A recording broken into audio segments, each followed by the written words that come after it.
lot of people over 50 or 60 are carrying decades of possessions with no plans to use them and no idea how to lessen the load. I was reading some studies recently about how stuff cluttered in your home, in your space where you are, can lead to increased cortisol levels, which is a stress hormone, which is not a good thing.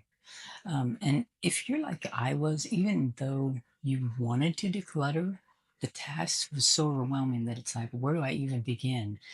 And I was working full time at that time. And so I was like, how do I find the time on the weekends to do everything else I want to do and declutter? So it was easier to just ignore it and think, oh, it's in boxes. It's fine. I can go through it whenever I need to. But at the same time, what I didn't realize in putting it off and putting it off endlessly was that it was not only taking up physical space in my home, but it was taking up mental space because it was always in the back of my mind. And it's emotional energy spent thinking about, I need to go through the garage or I need to go through this bedroom that has become a catch all type of room. Of course, in going tiny, I think I've learned the hard way on decluttering and downsizing. When we were down to the crunch and we had 6 weeks to declutter everything, then you realize, oh my gosh, there's a lot of stuff. There's a lot of stuff to go through. How am I ever going to get through all of this? And I think for us, at least, one of the reasons we decided to go tiny in the first place was because we were preparing for me to retire. We could live in a less spacious house that was more affordable, and we could age in place, and it all sounded wonderful. And that was our main goal. We weren't looking to become like environmentalists or anything like that. And that's a lot of people do downsize and go tiny for that reason.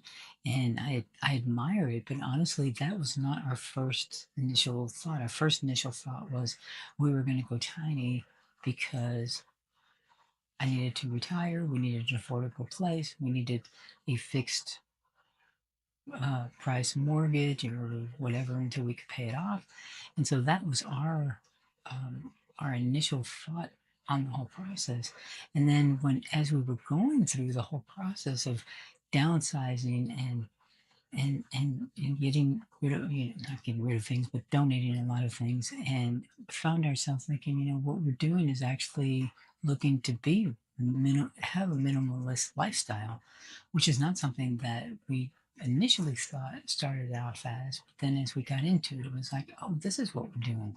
So it kind of evolved into, oh, this is a bigger thing than I had even thought. One of the best things I think about tiny home living is there's less cleaning because everything has its place, and there's not any wasted space. So you're cleaning things that you're actually using.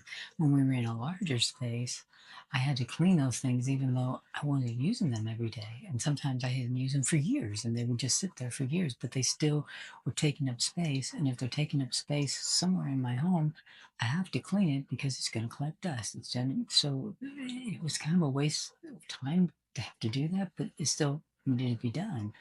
And so when you're in a smaller space, there's not that wasted space. We lived in a bigger place, and our house wasn't like really huge. It was like 1,600 square feet, 1,600 square feet. It wasn't huge, but in that space, because we were not using all of that space, it was so easy to lose things. And I remember thinking, now I know I had this, what did I do with it?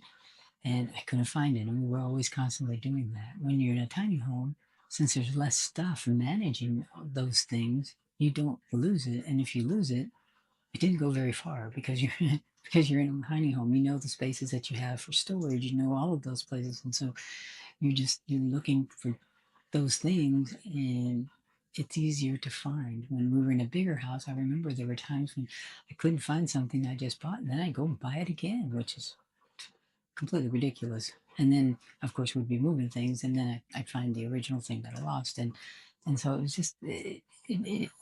I think that's the one thing that I really like about tiny home living is because once you get in and you set up your space and you see how you're going to live in it, then it's like okay, this is much easier to manage than a large house. And that's why a lot of retirees decide to go tiny, is because they realize I don't need all that stuff. I don't need all the stuff that I had. And I think one of the things I found too is when you live in a smaller space and and you start decluttering, you can only take those things that really matter. You take more meaningful things with you. Like, for instance, I shared on a previous video that my mother had passed away in 2017, and we had a flood. I think it was 2018, 2019. We had a flood in our garage and we lost a lot of things.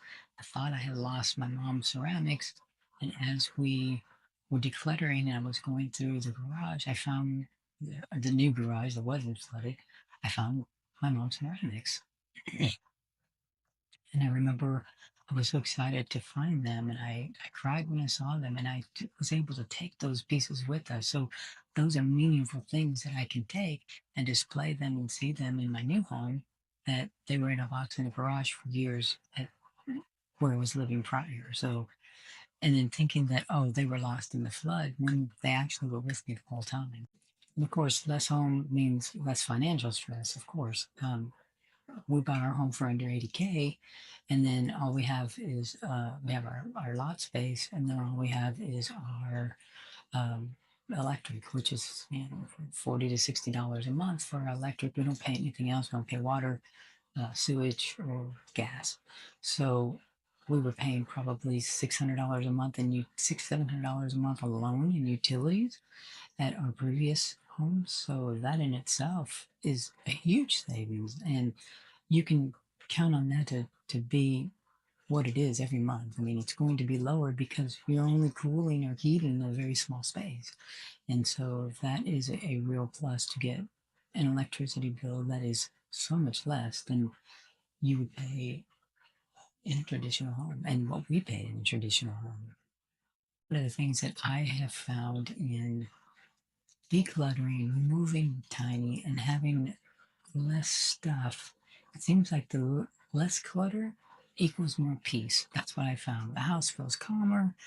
Uh, my mind feels calmer. I know my partner has said the same thing. It's like when we had all that clutter, it seemed like her mind was cluttered too. And that's actually, there's been studies on that.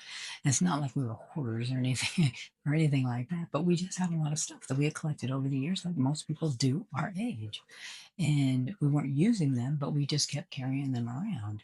And I think when you have less stuff and you find that peace, then you become more present in the moment. Like, once I was laid off from my job recently, once that all happened, I remember feeling like, wow,